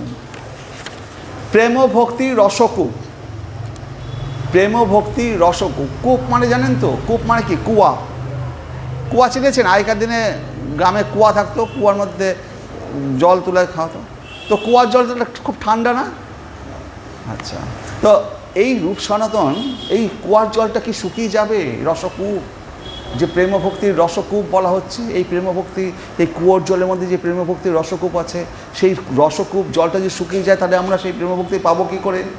বলছে এই জল শুকাবে না। তবে এটা শুকাবে কেমন করে? আমরা যদি রাগানুগা ভক্তিতে নিজেদেরকে অভিসিঞ্চিত না করি, যদি আমরা ভগবানের গুণলীলা কীর্তন না করি, যদি ভগবানের কথা না জপ করি, তাহলে এটা শুকিয়ে যাবে। তাহলে ব্রজভক্তি কোনো দিন প্রচার হয়নি। ব্রজভক্তি, তো ব্রজভক্তি পেতে গেলে পরে ব্রজ গোপী এবং ব্রজে যারা বাস করে তাদের শরণাগত হতে হবে। ব্রজে যারা ব্রজবাসী তাদের শরণাগত হলে তবে ব্রজভক্তি এবং রাগভক্তি পাওয়া যাবে। তাহলে ব্রজবাসীকে আমাদের আচার্য শ্রী রূপ গোস্বামী, শ্রী সনাতন গোস্বামী যাদেরকে মহাপ্রভু বৃন্দাবনে পাঠিয়েছেন, ওই বৃন্দাবন ছেড়ে তারা এক রাত্রিও বৃন্দাবনের বাইরে আসেননি। যখন থেকে পাঠিয়ে দিয়েছে তারপর থেকে তারা বৃন্দাবনেই ছিলেন। শ্রীজীব গোস্বামী তো একবারই তার বৃন্দাবন ছেড়ে বাইরে কখনো যেতেন না। একবার আকবরের রাজসভায় শ্রীজীব গোস্বামীকে ডাকা হয়েছিল। একটা বিষয় ছিল যে গঙ্গা বড় না যমুনা বড়। তো সেই সভায় শ্রীজীব গোস্বামীকে নিয়ে যাবে আগ্রার সম্রাট, তার সম্রাট হচ্ছে কে? আপনার আকবর। তো শ্রীজীব গোস্বামী বললেন যে আমি একটা রাত্র বৃন্দাবনের বাইরে কাটাবো না। যদি নিয়ে যেতে হয় সকালবেলায় নিয়ে যাবেন, সন্ধ্যের মধ্যে আমাকে বৃন্দাবনে পৌঁছে দেবেন। যদি এইরকম পারেন তবেই আমি আগ্রায় আগ্রায় যে আকবরের সম্রাট আকবরের রাজসভায় আমি যাবো, নইলে আমি যাবো না। সম্রাট আকবর শ্রীজীব গোস্বামীকে নেওয়ার জন্য, এখনকার দিনে কি হয়েছে না, ওই রেড করিডর বা গ্রিন করিডর বলে, রাস্তায় সমস্ত গাড়ি ঘোড়া বন্ধ করে দিয়ে একটা গাড়ি শুধু যাবে, কারো হার্ট অপারেশন হওয়ার জন্য হয়তো এরকম ব্যবস্থা করা। সেই সময় সম্রাট আকবর এই গ্রিন করিডর করে দিয়েছিলেন। এমন সব ঘোড়ার রথ বানিয়ে রেখে দিয়েছিলেন রাস্তায় এক একটা ঘোড়ায় চড়ে শ্রীজীব গোস্বামীকে ছুটতে নিয়ে আসবে রথে করে। 10 কিলোমিটার 20 কিলোমিটার আসবে, আর একটা রথে উঠবে, আর একটা রথে উঠবে করে একবারে আগ্রায় আসবে। আগ্রায় দিল্লিতে আসবে আগ্রার সম্রাট আকবরের সভায়। সেখানে গিয়ে তিনি তার বক্তব্য রাখার পরে আবার সেই গ্রিন করিডোরের মাধ্যমে তাকে আবার সন্ধ্যের মধ্যে বৃন্দাবনে পৌঁছে দেবেন। তাহলে বুঝতে পারছেন সে শ্রীজীব গোস্বামী, সেই সময়কার বৈষ্ণবেরা কতটা বড়, তাদের ক্ষমতা এবং ঐশ্বর্য, যে স্বয়ং সম্রাট আকবর তাদের জন্য গ্রিন করিডোরের ব্যবস্থা করেছে, যে একদিনের মধ্যে তার কাছ থেকে তার বক্তব্য শুনে তাকে আবার পৌঁছে দেওয়া যায়। তাহলে কতটা একজন মুসলমান রাজা তাকে কতটা সম্মান দিতে বাধ্য হয়েছে, কতটা বড় তাদের সেই ক্ষমতা ছিল, ছিল। তো আকবর অনেক সম্পত্তি দিতে চেয়েছিলেন, এটা নেয় না, বলে ওই সম্পত্তি আমাদের চাই না, ওই জমি বাড়ি সম্পত্তি আমাদের দরকার নাই। এরা হচ্ছে সত্যিকারে এটা বৈষ্ণব, ওই সম্পত্তি তাদের দরকার নেই। কারণ এই আকবর বলেছিল যে আমি অনেক সম্পত্তি দিতে চাই আপনাদের ভজন। তখন সনাতন গোস্বামী বলেছিল যাও, ওই যে যমুনার একটা পাড় ভেঙে গেছে রাজা, ওই পাড়টা তুমি বাঁধিয়ে দিতে পারবে? আকবর গেল, গিয়ে দেখছে যমুনার পাড়, সে দিব্য দৃষ্টি দিয়ে দিয়েছে, যমুনার পাড় ভাঙা দেখছে, সে বাড় তো যে যা দিয়ে বাঁধা আছে সব হিরে জহরত দিয়ে বাঁধা আছে পাড়। আকবর এসে কেঁদে ফেলেছে, বলছে যে আমার রাজসভায় এরকম হিরো জহরত নেই, আমি এই ভাঙা পাড় ভাঙা আমি বাঁধাতে পারবো না, আমার সে যোগ্যতা নেই, আমার রাজসভাতে এই সমস্ত হিরে জহরত পাওয়া নেই, তো আমি কী দিয়ে বাঁধাবো? এমন সব হিরে জহরত দিয়ে সেই যমুনার পাড় বাঁধানো, ওগুলো দিব্য চোখ দিয়ে, আমাদের এই চোখ দিয়ে দর্শন করতে পারবো না। আমাদের এই চোখ দিয়ে প্রেমাঞ্জনে ছুরিত ভক্তি বিলোচনেন, প্রেম রূপ অঞ্জনের দ্বারা চক্ষু যতক্ষণ না বিলোচিত হচ্ছে ততক্ষণ ওই যমুনার যে পাড়ে সেই মণিমাণিক্য দিয়ে বাঁধানো সেই পাড় আমাদের চোখে পড়বে না। এমনকি বৃন্দাবনেও আপনি হেঁটে যাচ্ছেন, আপনার পাশ দিয়ে কোনো বিরাট মহাপুরুষ জটাধারী হয়তো আপনার পাশ দিয়ে হেঁটে যাচ্ছে, আপনি দেখতে পাবেন না, সেই চোখ আমাদের নেই। তারাও সাধনা করছে, তারা আসছে, তাদের কুঞ্জে প্রবেশ করছে, যাচ্ছে আসছে, আপনার পাশ দিয়ে যাচ্ছে, আপনি দেখতে পাচ্ছেন না। অনন্তকাল ধরে এই সাধনা চলছে, কিন্তু আমরা বৃন্দাবনে যাচ্ছি আর আসছি, কিন্তু তাদেরকে দর্শন করার মতো সেই চোখ আমাদের দেয়নি। কারণ কি, একটা পিঁপড়েকে যদি বলি যে এই বাড়িটার ছাদ কতটা হাইট আছে মাপো, সে কি মাপতে পারে?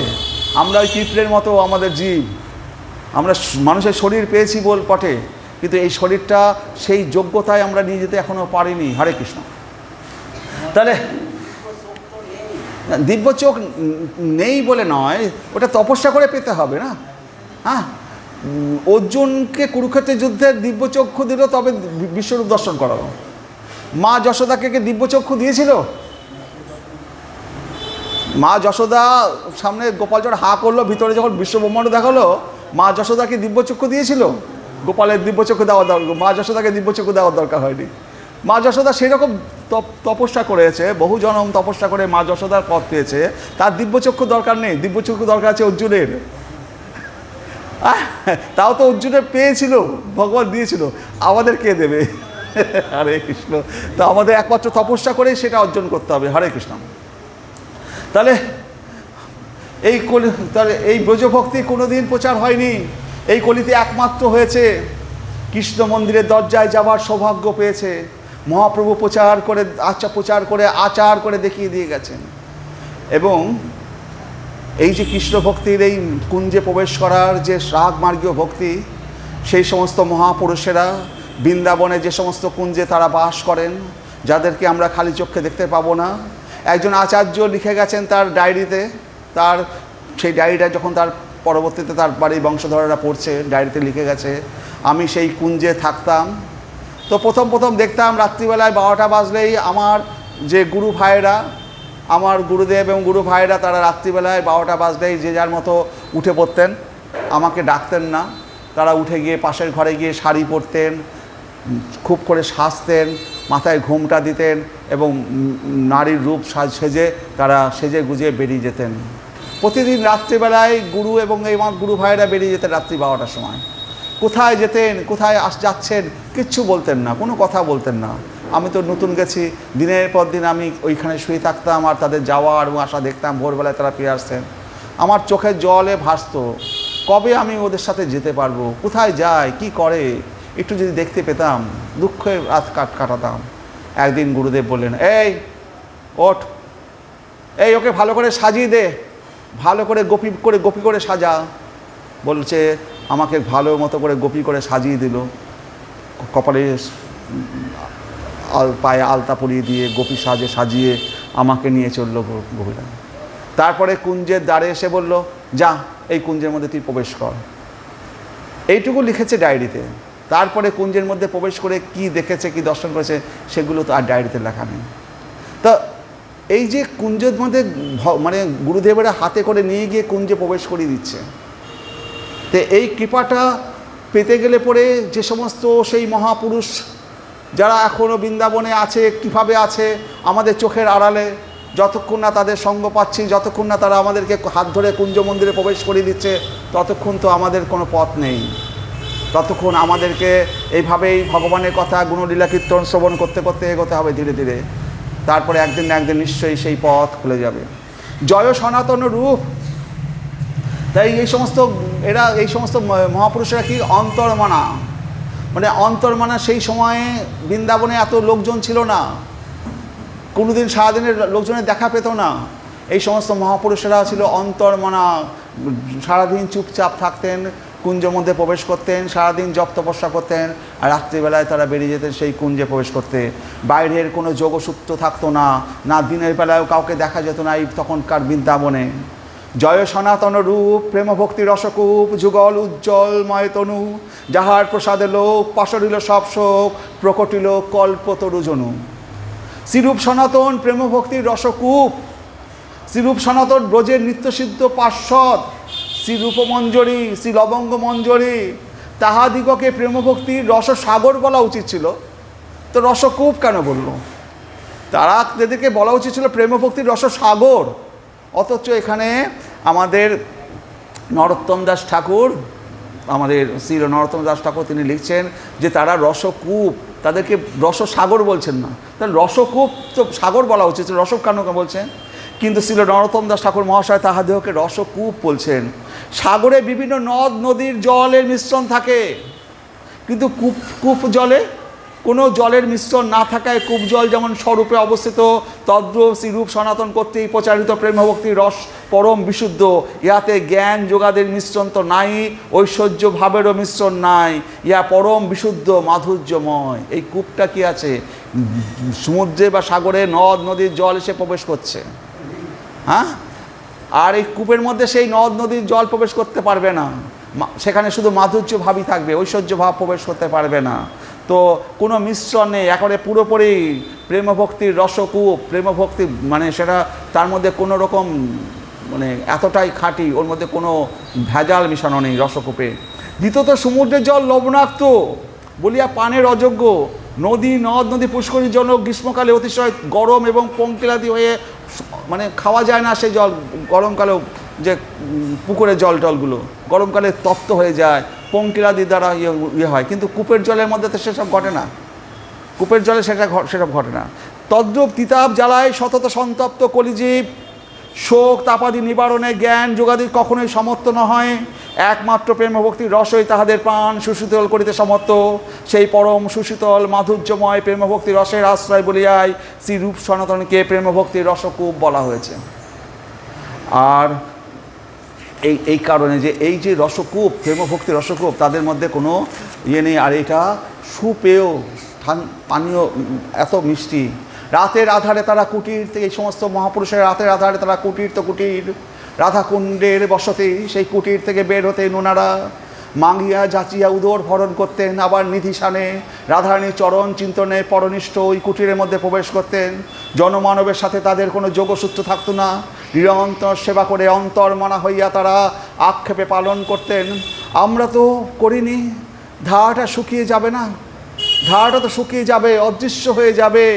আজকে এমন অকাল হয়েছে, বিরল প্রচার হয়ে গিয়েছে, লীলা রাজ্যে এই সূক্ষ্মানুভূতি রাজ্যে প্রবেশ কীভাবে সম্ভব, এই জিজ্ঞাসার কোনো স্থান নেই। যারা ছিলেন এক এক করে দেউটির মতো প্রদীপের মতো নিভে গেছে। প্রদীপ যেমন জলে, একসময় প্রদীপের তেল শেষ হয়ে প্রদীপ শুকিয়ে যায়, এই সমস্ত মহাপুরুষেরা দেউটির মতো তারা বৃন্দাবনে লীলা করতে এসেছিলেন। তারা তাদের উপযুক্ত পাত্র পাননি যে পরবর্তী প্রজন্মকে এই জ্ঞানটা দেবেন, এই লীলার সাথে যুক্ত করবেন। যদি আপনি শিষ্য না পান, কাকে দেবেন, কীভাবে প্রচার করবেন? তারা এক একটা দেউটির প্রদীপের মতো তারা এক এক করে তারা হারিয়ে গেছে। সেই যোগসূত্র থেকে আমরা ছিন্ন হয়ে গেছি, সেই জগৎ থেকে আমরা ছিন্ন হয়ে গেছি। আমরা ঘুরপাক করে আজকে মন্দির, কালকে ও মন্দির, আজকে এর কথা, কালকে ওর কথা, মানে কি বলবো, পাগলের মতো খালি ঘুরপাক খেয়ে যাচ্ছি। কার কথা শুনবো, কোন আচার্য ঠিক বলছে, কোন আচার্য ভুল বলছে, সব আমরা যেন পাগলের মতো ছটফট করে ঘুরে বেড়াচ্ছি। একেই ভাবছে ঠিক, ওকে ভাবছে ঠিক। তো আমাদের কোনো দিশা ছাড়া আমরা পাগলের মতো ছুটে চলেছি। সব হারিয়ে গেছে না, পরম্পরা হারিয়ে গেছে, সেই সমস্ত আচার্যরা হারিয়ে গেছে। কে আমাদের হাত ধরে নিয়ে যাবে, কে আমাদের কুঞ্জে প্রবেশ করিয়ে দেবে? হরে কৃষ্ণ। এই সূক্ষ্মানুভূতি রাজ্যে প্রবেশ কীভাবে সম্ভব, এই জিজ্ঞাসার কোনো স্থান নেই। যারা ছিলেন একে একে নিভিল দেউটির মতো প্রদীপের মতো নিভে গেছে। যারা ছিলেন তারা চলে গিয়েছেন, উপযুক্ত পাত্র পাননি তারা, নিজের অনুভূতি নিয়ে তারা রাধারানীর চরণ ধাম প্রাপ্তি করেছেন। আমরা হতভাগ্য জীবেরা বাইরের জিনিস নিয়ে মাতামাতিতে একেবারে ব্যস্ত হয়ে পড়েছি। এটা মহাপ্রভুর বড় চতুরতা।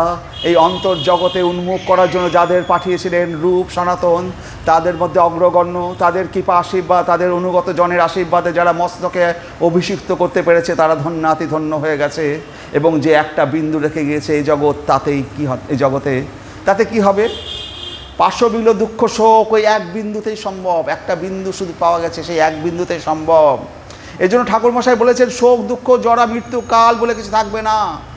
যদি ওই একটা বিন্দু, যদি ওই হরে কৃষ্ণ মহামন্ত্রই যদি কীর্তন করি ওই এক বিন্দুতেই, তাহলে জরা মৃত্যু শোক ভয় এই সমস্ত কিছু থাকবে না।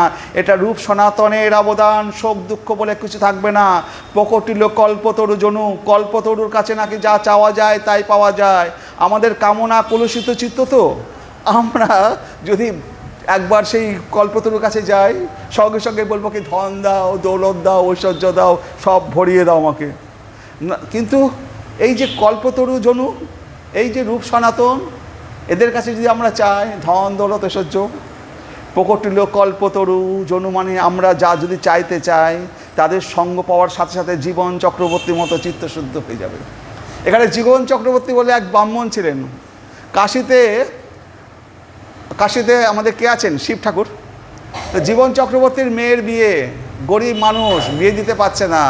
কাশীতে শিব ঠাকুরের পায়ে ধরেছে, হে শিব বাবা, আমি গরিব, মেয়ে কন্যাদানগ্রস্ত পিতা, আমার দরিদ্র, আমি তো তোমার এতদিন সেবা পুজো করছি, আমি কি করে কন্যা দান করব?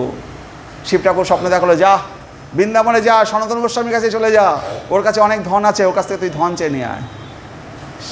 জীবন চক্রবর্তী চলে গেলেন বৃন্দাবনে, হাঁটতে হাঁটতে, সন্ত ট্রেন গাড়ি ছিল না, সেই কাশী থেকে বৃন্দাবনে গেলেন। ওখানে খুঁজে খুঁজে সনাতন গোস্বামীর কাছে গেছেন। সনাতন গোস্বামী কী বলছেন যে আমাকে শিব বাবা পাঠিয়েছে কাশী থেকে, আমার মেয়ে কন্যাদায়গ্রস্ত পিতা, আমাকে ধন দিন, আমার ধন চাই। সনাতন গোস্বামী বলছে, শিব বাবা পাঠালো, আমার কাছে ধন আছে, আমি নেংটি পরে ঘুরে বেড়াই, বাড়ি বাড়িতে একটা দুটো করে পোড়া রুটি ভেঙে খাই, ছোলা ছানা ভিজিয়ে খাই, আমার না আছে খাওয়া, আমি আমার গোবিন্দকে একটা রুটি, পোড়া রুটি খাওয়াতে পারি না, রুটি দিলে তাতে লবণ দিতে পারি না, আমার গোবিন্দকে ভোগে দিতে পারি না। আর তোমার শিব বাবা কাশী থেকে বলে দিল আমার কাছে ধন দৌলত সহ্য আছে, যাও যাও, তোমাকে ভুল জায়গায় পাঠিয়েছে, তোমরা যাও, তুমি যাও, আমার কাছে কিছু নেই, পাঠিয়ে দিয়েছে, যাও। চলে যাচ্ছে, তখন সনাতন গোস্বামী মনে পড়ে গেছে, আরে আরে শোনো শোনো শোনো শোনো, আরে আমার মনে পড়েছে, ওই যে বালির মধ্যে না, ওই যমুনার তীরে ওই বালির মধ্যে উঁচু ঢিপির মতো আছে না, ওর মধ্যে পরশ পাথর আছে, ওইটা তুমি নিয়ে যাও। বলছি পরশ পাথর তো যেখানে লোহাতে ছোঁয়াবে সেই লোহাগুলো সোনা হয়ে যাবে, তাহলে একটা পরশ পাথর থেকে কত সোনা হয়ে যাবে। আর ওই পরশ পাথর বলছে বালিতে পড়ে আছে, যমুনার তীরে ওই বালির মধ্যে পড়ে আছে, ওখান থেকে ছাই গাদা, ওর মধ্যে থেকে পরশ পাথর নিয়ে যাও। তো পরশ পাথরটা ও নিয়েছে, নিয়ে খুব খুশি হয়েছে, খুশি হয়ে চলে যাচ্ছে। যেতে যেতে মনে ঢুকলো, আরে আমি যে পরশ পাথর নিয়েছি, এত দুর্মূল্য জিনিস, এটা কিনা সেই ছাই গাদায় নোংরার মধ্যে ফেলে রেখেছে, তাহলে নিশ্চয়ই এর থেকেও দামি জিনিস তার কাছে আছে। যদি কেউ সোনার দানা পায়, সে তো সিন্ধুকে রাখবে, সেটাও ছাই গাদায় ফেলে রাখবে না, তা নিশ্চয়ই এর কাছে আরও দামি জিনিস কিছু আছে। সে পরশ পাথর নিয়ে ফিরে এসছে, বলছে গুরুদেব, আপনার কাছে কি এর থেকেও দামি জিনিস কিছু আছে, যে আপনি এরকমভাবে এটা এরকমভাবে ফেলে রেখেছেন, এর থেকেও নিশ্চয়ই মূল্যবান জিনিস আপনার কাছে আছে, আপনি আমায় সেটা দিচ্ছেন না। আমাকে শিব ঠাকুর বলে দিয়েছে আপনার কাছে ধন আছে, তো আমি সেই মূল্যবান ধনটা চাই, সবচেয়ে বেশি মূল্যবান ধন। তখন সনাতন গোস্বামী বলছে, যাও এই পরশ পাথরটা যমুনার জলে ছুঁড়ে ফেলে দিয়ে আসো, তারপরে সেই মূল্যবান ধন দেবো। সেই যমুনার জলে ছুঁড়ে ফেলে দিয়ে আসলো যখন, তখন সনাতন গোস্বামী তাকে বলছেন, হরে কৃষ্ণ কৃষ্ণ কৃষ্ণ হরে হরে, হরে রাম রাম রাম হরে হরে। এই নাম দিলেন, এটা হচ্ছে মহাধন। ওই পরশ পাথরের মতো লক্ষ লক্ষ পরশ পাথরের থেকেও সবচেয়ে বড় মহাধন এই হরে কৃষ্ণ মহানাম। হ্যাঁ, তো এর দ্বারা কী বলছে, আমরা যদি ধন দৌলত ঐশ্বর্য চাইতেও যাই, এই যে মহাপুরুষেরা রয়েছে, এই মহাপুরুষদের এতটাই শক্তি, এতটাই দিব্য জ্যোতি, সামনে যখন এই মহাপুরুষের কাছে যাব, তখন আমাদের সেই কামনা বাসনা দূর হয়ে যাবে, আমাদের অন্ধকার চিত্তের অন্ধকার দূর হয়ে যাবে, চিত্তের সমস্ত কলুষ কলমশ নাশ হয়ে যাবে। এই হলো আমাদের আচার্যদের পরিচয়। আমরা আর ধন দৌলত ঐশ্বর্য চাইতেই পারবো না। আমরা ওই বিশ্বনাথ চক্রবর্তী ছিল, কি নাম ছিল, নাম হচ্ছে হরে কৃষ্ণ, জীবন চক্রের মতো পরশ পাথর ফেলে দিয়ে হরে কৃষ্ণ নাম চলে আসবো। কারণ এই আচার্যদের সামনে গেলে পরে আমরা ধন দৌলত ঐশ্বর্য চাওয়ার মতো মুখ দিয়ে বেরোবেই না সেই কথা। কারণ তাদের যে দিব্য জ্যোতি, তাদের সঙ্গ যদি পায়, আমাদের সমস্ত কলমুষ নাশ হয়ে যাবে, চিত্ত শুদ্ধ হয়ে যাবে। ধ্রুব মহারাজকে দেখলেন না, ধ্রুব মহারাজ তার বাবার কোলে বসতে দেয়নি বলে ধ্রুব মহারাজ চলে গেল বনে। সে বলল যে আমার বাবার যা সম্পত্তি আছে তার থেকেও বড়, আমার বাবার বাবা ব্রহ্মা যা সম্পত্তি পেয়েছে তার থেকেও বিরাট বড় সাম্রাজ্যের আমি রাজা হতে চাই। যখন ভগবান এসে দর্শন দিয়েছে ধ্রুব মহারাজ, যে আমি ভুল জিনিস চেয়ে ফেলেছি, আমি কাজ হিরে ভেবে কাজ চেয়ে ফেলেছি। আর ভগবানকে বলছি, ভগবান আমি যখন আপনাকে দর্শন পেয়ে গেছি, আমার ওগুলোর দরকার নেই, আমি তো হিরে ফেলে কাজ চেয়ে ফেলেছি। তো ভগবান বলছে, না, আমি তো যখন দর্শন দিয়েছি তোমাকে এগুলো সব দেবই, হিরেও তুমি পাবে, কিন্তু এগুলো যখন তোমার কামনা ছিল এগুলো তুমি পাবে। তো যাই হোক, তো ভগবানকে যখন পাওয়া যায় তখন ওই এত বড় সাম্রাজ্য যেমন ধ্রুবর কাছে তখন কাঁচ হয়ে গেছে, হিরে পেয়ে গেছে, কিন্তু হিরের সামনে এটা আমি যেটা চেয়েছিলাম সে তো কাঁচ। আমি ভুল করে কাজ চেয়েছি, আমার অল্প বয়স ছিল, বুদ্ধি ছিল না, আমি এই সমস্ত ধন দৌলত ঐশ্বর্য চেয়ে বসেছি ভগবানকে। তাই বলছে, যার এক বিন্দু পেলে আমাদের কি বলছে, যার এক বিন্দু পেলে প্রফুল্লিত তনুমনে হাসে গায় গান করে নর্তন, সে অমৃত করপান, যার সম নাহিয়ান চিত্ত করো সুদৃঢ় বিশ্বাস, না পড়ো কুকর্ম গর্তে, না পড়ো কর্কশ আবর্তে, যাতে পড়িলে হয় সর্বনাশ। বলছে যার এক বিন্দু যদি আমরা পাই, প্রফুল্লিত তনুমনে হাসে গায়ে করেন গর্তন, সে অমৃত করপান, যার সম নাহিয়ান চিত্ত করো সুদৃঢ় বিশ্বাস, না পর কুকর্ম গর্তে, না পর কর্কশ আবর্তে, যাতে পড়িলে সর্বনাশ। এক বিন্দুতেই যথেষ্ট। আমরা মধুকরের মতো এক বিন্দুই সংগ্রহ করতে পারিনি, এই জন্য বলছেন শুকিয়ে যাবে না, অদৃশ্য হয়ে যাবে। কেননা নিত্য বস্তু শুকায় না, অদৃশ্য হয়ে যায়, অপ্রকট হয়ে যায়। সূর্যের যেমন জন্মও নাই, মৃত্যুও নাই, উদয় হয় আর অস্ত যায়, ঠিক সেই রকম দিব্যাতে দিব্য বস্তু প্রেম ভক্তি যুগ ও রাগ ভক্তির এই যুগ উত্তর, মানে এই যে রাগ ভক্তির যে প্রেম ভক্তির রসকূপ, এই রসকূপের রসটা শুকাবে না। এটা আমাদের অদৃশ্য, আমাদের চোখে অদৃশ্য হয়ে যাবে, আমরা দেখতে পাবো না, আমাদের চোখের অগোচর হয়ে যাবে। আমাদের চোখের অগোচর হয়ে যাবে তার অর্থ এই নয় যে ওই জিনিসটা শুকিয়ে গেছে। আমাদের এই চোখ দিয়ে সেই প্রেমভক্তির রসকূপটা আমরা দর্শন করতে পারবো না। তো আমাদের সেই চোখের লোচনের অগোচর হয়ে যাবে। তো বৃন্দাবনে যখন মাধবেন্দ্রপুরী আসলেন, মাধবেন্দ্রপুরী বিরাট বড় সাধক, তিনি মাধবেন্দ্র অজগর বৃত্তি মানে অজগর সাপ কী করে, অজগর সাপ হা করে শুয়ে থাকে, যদি ওর মুখের কাছে কেউ আসে তখন হা করে তাকে ধরে খেয়ে নেয়। ও কোথাও যায় না খেতে। হাঁস, ছাগল, মুরগি যদি অজগর সাপ চুপ করে মরার মতো পড়ে থাকে, যেই মুখের কাছে কেউ যায় খপ করে ধরে খেয়ে নেয়, অজগর বৃত্তি।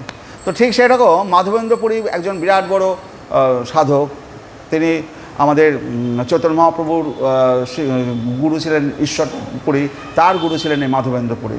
এই মাধবেন্দ্রপুরী কখনো কারো কাছে যেচে খাইতেন না, মানে ভিক্ষা করে খেতেন না। যদি কেউ দিত খেতেন, না দিলে খাবেন না।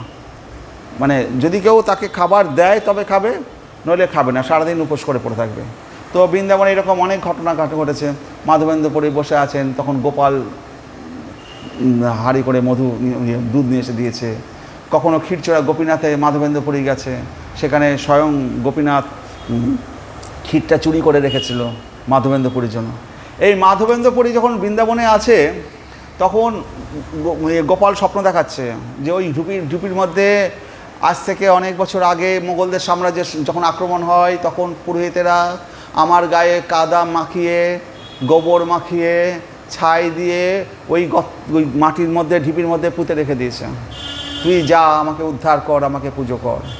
তো তখন তারপর দিয়ে মাধবেন্দ্রপুরী সমস্ত বৃন্দাবনবাসীদের ডেকে সেখান থেকে গোবিন্দকে উদ্ধার করলেন। তো মাধবেন্দ্রপুরী যদি না আসতেন তাহলে কি করে উদ্ধার হতো? ভগবান কাউকে না কাউকে পাঠাতেন, তার কোনো ভক্তকে, ঠিক উদ্ধার হতেন। তো ভগবানের দায়টা বেশি আমাদের থেকে ভগবানের দায়টা বেশি। তা অন্য কলিতে হয়তো আমরা এই গোপীনাথকে পেতাম, অন্য কলিতে হয়তো এই মদন মোহনকে পাবো, কিন্তু এইভাবে পাবো কি তা আমরা জানা নেই। আমরা এই কলিতে যে রাধাকৃষ্ণ পাচ্ছি, যেভাবে আমার পুজো আর্চা করছি, আস্তে আস্তে এগুলো হারিয়ে যাবে কিনা আগামী দিনে তাও আমরা জানি না। তাহলে প্রেমভক্তির রসকূপটা শুকিয়ে যাবে না, নিত্যবস্তু তো। সেখানে আবার সূর্যোদয় হবে, আবার অস্তাচল হবে, কোথাও না কোথাও আবার সেই প্রকট লীলা হবে, আবার সনাতন গোস্বামী, রূপ গোস্বামী আসবেন, আবার মহাপ্রভু আসবেন, আবার ব্রজবাসীরা আসবে, তো আবার এইভাবে লীলা চলতে থাকবে। তো আজকে সেই আমাদের উপেত্য পথি সুন্দরী ততভি অভ্যাচিতম, সেই বন থেকে ব্রজে ফিরে আসছেন যে কেশব, তাকে আমি ভজনা করি। তিনি স্মিত হাস্য, নৃত্যশীল, কটাক্ষ রূপ, শত শত ভঙ্গিমার দ্বারা প্রাসাদের উপর, ছাদের উপর থেকে ব্রজ গোপিকাগণ প্রতিমধ্যে পূজিত হয়েছেন। সেই গোপিকাদের স্তনস্তবকে ভ্রমর তুল্য তার নয়নের প্রান্তভাগ বিচরণ করছে। তা আজকে আমাদেরকে সেই আমাদের সনাতন গোস্বামী, রূপ গোস্বামী, সে আমাদের আচার্য আমাদেরকে নিয়ে গেছেন সেই বৃন্দাবনে। ব্রজ গোপীরা যেখানে দাঁড়িয়ে আছে সেই অট্টালিকার উপরে, সেইখানে রাধারানী দাঁড়িয়ে আছে, ললিতা সখী দাঁড়িয়ে আছে, তাদের পাশে নিয়ে গিয়ে আমাদের দাঁড় করিয়ে দিয়েছে। আর দেখাচ্ছে ওই দূর থেকে ওই ব্রজজীবন আসছে, সন্ধ্যার গধূলি লগ্নে ব্রজজীবন ফিরে আসছে তার বৃন্দাবনে। তাই বনদেবী বিদায় দিচ্ছেন। বনদেবীকে বৃন্দাবনে, সেই বনদেবী যে সারাদিন বৃন্দাবনে বনদেবীর সান্নিধ্যে গোবিন্দ লীলা করেছেন, গোচরণ ভূমিতে তার লীলা করেছেন। আজ সন্ধ্যার সময় সেই বনদেবী গোবিন্দকে বিদায় জানাচ্ছেন। তো বনদেবী তো জানেন গোবিন্দ সন্ধ্যার সময় তার মায়ের কাছে চলে আসবে ব্রজে বৃন্দাবনে, তারপর দিন সকালবেলা আবার বৃন্দাবনে ফিরে আসবেন। তো বনদেবী বিদায় দিচ্ছেন যখন কোনো বাধাই মানে না, যখন বনদেবীর কাছে রাত্রিবেলা তো থাকবেনই না, কৃষ্ণ ফিরে আসছেন বন থেকে। তাই বলছি যখন কোনো বাধাই মানে না তখন চোখের জল ছাড়া তো আর কোনো ভাষা নেই। তাই বনদেবী বিদায় দিচ্ছেন চোখের জল দিয়ে, অচিকিত নয়নে কেবল দর্শন করে গোবিন্দের লাবণ্যমণ্ডিত শ্রীরূপকে দর্শন করছেন। আর আবেদন জানাচ্ছেন নিবিড়ভাবে, আবার প্রভু শপথ রমণং প্রাবিশদ গীত কীর্তি কখন হবে?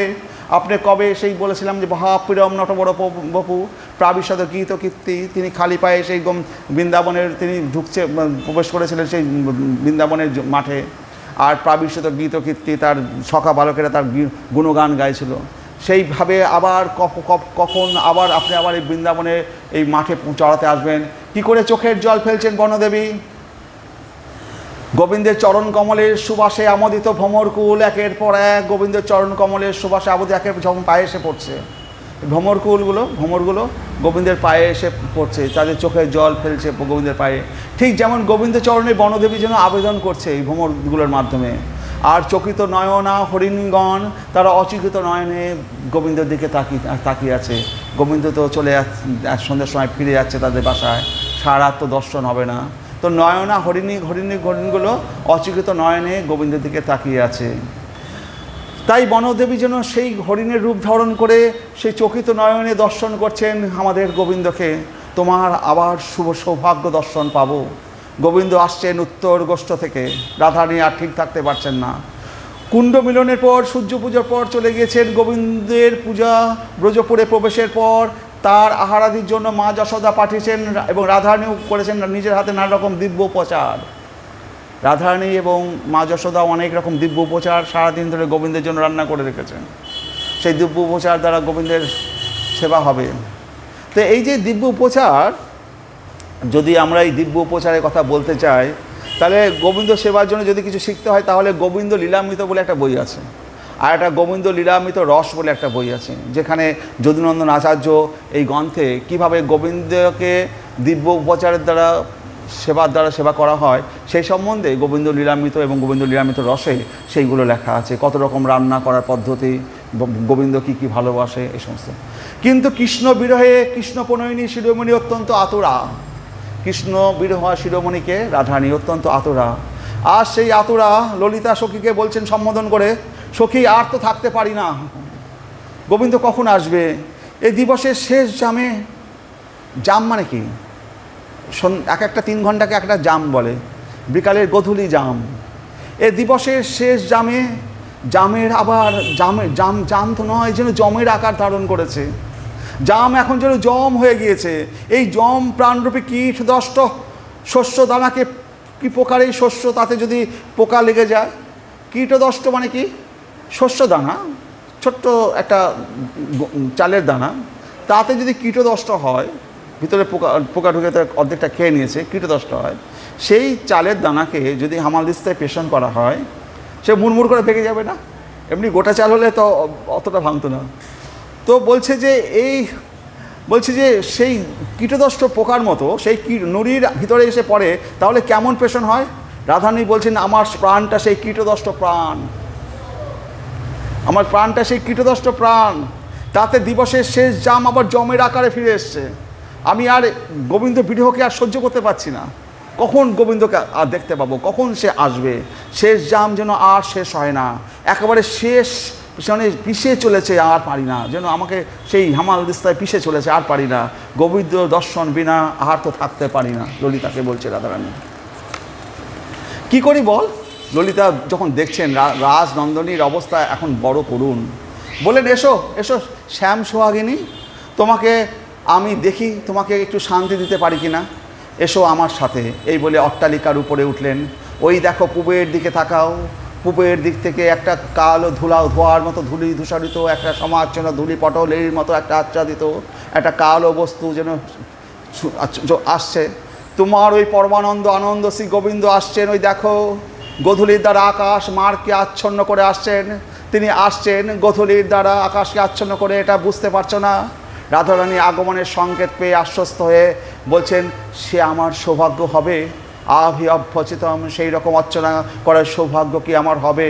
এ ধূলি পটলিত নয়, এরকম অর্চনা করার সৌভাগ্য কি আমি আমার পাবো? ধূলি জাল তো আর যেমন কোটি কোটি কর্পূরের ধূলি পরাগ আমার এ নাশ ও বিবরের মধ্যে সুগন্ধ সৃষ্টি করছে। এমন সময় শৈত্য বাতাস এসে উপস্থিত হলো, রাধারানীর অঙ্গকে স্পর্শ করে এসে ধন্য হলো। এই সময় গোবিন্দ আসছে, গোবিন্দের অঙ্গে বাতাস লেগে সেই বাতাসটা অট্টালিকার উপর রাধারানী যখন বসে আছে, সেই অট্টালিকায় রাধারানীর গায়ে সেই বাতাসটা এসে যখন গায়ে লাগলো, তো তখন রাধারানীর অঙ্গ স্পর্শ করে সে ধন্য হলো সেই পবন। রাধারানী বলছেন, ওরে পবন, তোর নাম যে পবন, পবন মানে তুই পবিত্র করিস, যে পবিত্র করে তাকে পবন বলে, তোর নাম আজ পবন। তোর আর এক নাম জীবন, জীবন দিলি আমায়, সেজন্য তোর নাম জীবন। ওই কৃষ্ণ অঙ্গস্পর্শ বাতাস এসে আমার গায়ে লাগালি, আমাকে জীবন দিলি।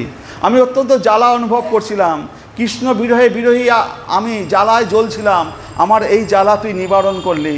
হিমশীতল মৃদুমন্দ পবনের স্পর্শে ঠাকুরানী বলছেন, ললিতে ওই বাঁশি শোনা যায় না? ললিতে বাঁশি শোনা যায় না? একটা বাঁশির সুর আসছে, বাঁশি শোনা যায় না? উৎকণ্ঠ হয়ে শুনছেন, হ্যাঁ, সর্বভূত মনোহর মোহনের বংহন বংশী বেজে উঠল। বাঁশির স্বরে আলাপ করছেন গোবিন্দ। গোবিন্দ যেন বলছেন, আমি উত্তর গোষ্ঠে ব্রজমন্দিরে প্রবেশ করতে এসেছি। হে ব্রজবাসীগণ, হে তোমাদের নয়ন অঞ্জন, হে গোপিকাগণের প্রাণধন, হে তোমাদের মহামনীন্দ্র দাম, আমি আসছি। যার যেরূপ ভাবনা ব্রজবাসীগণ সকলে দেখছেন, হ্যাঁ, এইবার আসছেন গোবিন্দ। হরে কৃষ্ণ। তো সারাদিনের অদর্শনে বিরহ কাতর, তারা তখন গোবিন্দ দর্শনে সকলে উন্মুখ প্রান্তর। ঠাকুরানী বলছেন, শোনা যায় বাঁশির স্বরে সমস্ত কিছু আমোদিত হয়, কিন্তু ওই বাঁশির স্বর শোনার সৌভাগ্য করেছে কারা? কিছু পশু পাখি, পশু জাতি, হরিণেরা শুনছে, হরিণগুলো শুনছে। আকাশের মেঘমালা, মেঘেরা শুনছে। কালিন্দী জড় পদার্থ, সেই কালিন্দীর জল কল্লোল বিস্তার করে সেই বাঁশির স্বর শুনছে, এবং উজান বাঁশির স্বরে উজানে বইছে। এবং কলধ্বনিতে গোবিন্দ গুণগান নিয়ে সেই কলধ্বনি যেন কালিন্দীর জল, যমুনার জল ভেসে, মানে উজানের দিকে ভেসে চলেছে। আর তার বিস্তৃত তরঙ্গরূপী হস্ত প্রসারিত করে তার তটভূমিকে প্লাবিত করছে গোবিন্দ। আর সেই কালিন্দীর জলে যে পদ্ম ফুলগুলো ফুটেছে, সেই পদ্ম ফুলগুলো যেন ওই তটে যে ঢেউগুলো আসছে, ঢেউগুলোর দ্বারা গোবিন্দের চরণে দেওয়ার জন্য সেই পদ্ম ফুলগুলো কালিন্দীর তটে যেন পড়ছে। মেঘমালা যেমন, মেঘমালা মানে আকাশ থেকে বৃষ্টির যখন জল পড়ে আমাদের ভূমিকে সিক্ত করে দেয়। গোবিন্দ আসছেন, আমাদের হৃদয়কে সুশীতল করবেন। মেঘ যেমন কালো, কৃষ্ণও সেরকম কালো। হরিণীরা তাদের পতির সহিত নির্নিমেষ নয়নে গোবিন্দকে দর্শন করছে। কৃষ্ণবর্ণা হরিণীরা তারা তাদের পতির সাথে, হরিণীরা কৃষ্ণকে দর্শন করছে। রাধারানী বলছে, আমাদের তো সে সৌভাগ্যও নেই। ধিক্কার এই জীবনে, আমরা কি গোবিন্দ দর্শন করতে পারবো? যখন বাঁশির স্বর আরও নিকটে আসতে লাগলো, গোপ রমণীরা তখন আর ঠিক থাকতে পারলো না। কৃষ্ণ ভাবনাময়ী সব যেখানে যেখানে ছিল সবাই এসে দাঁড়িয়েছে গোবিন্দ দর্শনে। উদ্ভ্রান্ত চিত্তে কোনো কোনো গোপী এসে উপস্থিত হয়েছে। শ্যামা নামক এক গোপী তার সখীকে বলছে, আমার আর অঙ্গলেপনের প্রয়োজন নেই, অঞ্জন দেবার প্রয়োজন নেই। ওই শ্যামা, ওই শ্যামরূপী যে অঞ্জন উপস্থিত হয়েছে, ওই শ্যামাঞ্জন আমি আমার চোখে দেব। ওই শ্যামাঞ্জন নয়নে নয়নকে মিশ্রিত করে আমি নয়নকে সার্থক করব। ওই কজ্জল ভস্য দিয়ে কি লাভ? আর কানে দুল পড়াতে হবে না, সখী ছেড়ে দে আমায়, আমি গোবিন্দ দর্শনে যাব। আমি গোবিন্দের মুরলীর ধ্বনি, সেই বাঁশির শব্দ শুনতে পেয়েছি, এর থেকে অবতংশ আর কিছু নেই। সেই মুরলীর ধ্বনি যখন শুনতে পেয়েছি, আমাকে ছেড়ে দে, আমি গোবিন্দ দর্শনে ছুটবো, আমাকে আর সাজাতে হবে না। সকলে নিমেষ নয়নে চেয়ে আছে, কারো চোখে পলক পড়ে না। ওই যে গোবিন্দের হাতের বাঁশির গুপ্ত বেদনা ঘনায়িত করার জন্য অন্য কোনো যন্ত্র দ্বারা হয় না। সমস্ত যন্ত্র, গোবিন্দ যে বাঁশি দিয়ে কী করেন, তার ভিতরে যে বেদনা, গুপ্ত বেদনা, সেই বেদনাকে ঘনায়িত করে তিনি যে প্রকাশ করেন যে বাঁশির সুর, সেই বাঁশির সুরের মধ্যে যে বেদনা রয়েছে, রাধারানী এবং গোপীদেরকে তিনি যেভাবে প্রাণিত করে তোলেন এই বাঁশির সুরে। তো বলছি যে এই যন্ত্রটা, এই বাঁশির সুর ছাড়াও তো অন্য যন্ত্র আছে। মুখ দিয়ে গানের থেকে সুরের যন্ত্রটা অনেক বেশি প্রকাশ পায়, কিন্তু যে হাত দিয়ে যে সমস্ত যন্ত্রগুলো বাজানো হয়, অন্যান্য যন্ত্র হাত দিয়ে বাজানো হয়, তো মুখের থেকে অন্তরের থেকে হাতের দূরত্বটা অনেক বেশি। তো ভিতরে গোপন যে অন্তরের যে কথা বাঁশি যেভাবে প্রকাশ করতে পারে, অন্য যন্ত্রগুলো তো সেইভাবে প্রকাশ করতে পারে না। যথাযথ ব্রজবালাদের মনকে মথিত করতে পারে এই বাঁশি, যে একান্ত সমর্থ। এই জন্য তার হাতে বাঁশি। ঠাকুরানী দেখছেন, আমাদের ঠাকুরানীর পাশে গিয়ে, এখন আমাদের ওই ঠাকুরানীর পাশে গিয়ে দাঁড়াতে হবে, রাধারের পাশে গিয়ে দাঁড়াতে হবে। তার সান্নিধ্যে আমাদের শ্রী রূপ গোস্বামী আমাদেরকে নিয়ে চলেছেন, সেই রাধারানীর পাশে আমাদেরকে দাঁড় করিয়ে দিয়েছেন। বলছেন দেখো ওই আমাদের ব্রজজীবনকে দেখো, যিনি আসছেন সমস্ত দিকে নীল নীল নীলিমা করে, যেন সহস্রস্র নীল পদ্মের সমাহার উদ্ভ্রান্ত হয়ে সকলে দেখছে। ব্রজগোপীদের নয়নের ভিঙ্গ যে উৎপতিত হয়ে পড়ছে, সমস্ত ব্রজগোপীদের চোখের নয়ন যেন গোবিন্দের দিকে একবারে আকর্ষিত হয়ে পড়ছে। ভগবত ভজন করলে অঙ্গ থেকে যেমন সুগন্ধ বের হয়, আজ গোবিন্দ অঙ্গ থেকে সেই গন্ধ আমোদিত হয়ে সারাটা ব্রজ বৃন্দাবন যেন গন্ধে আমোদিত হয়ে পড়েছে। ললিতা সখী বলছেন, দেবী দর্শন করো, যার জন্য তুমি বিরহে আতুরা, পরমানন্দে তাকে স্বীকার করো। তুমি তোমার নয়নরূপী চাতর দিয়ে গোবিন্দ রূপ পান করো। গোবিন্দও দেখছেন ব্রজবালাদের, শত শত লাখো লাখো ব্রজবালা সকলেই গোবিন্দ শ্রী অঙ্গ দর্শনের জন্য ব্যস্ত। বিরল কটাক্ষপাত, একটু হাসি আছে, একটু লজ্জা আছে, আর সেই বিরল কটাক্ষপাত দ্বারা গোবিন্দ দর্শন করছেন। যেমন গোপীরাও গোবিন্দকে দর্শন করছেন।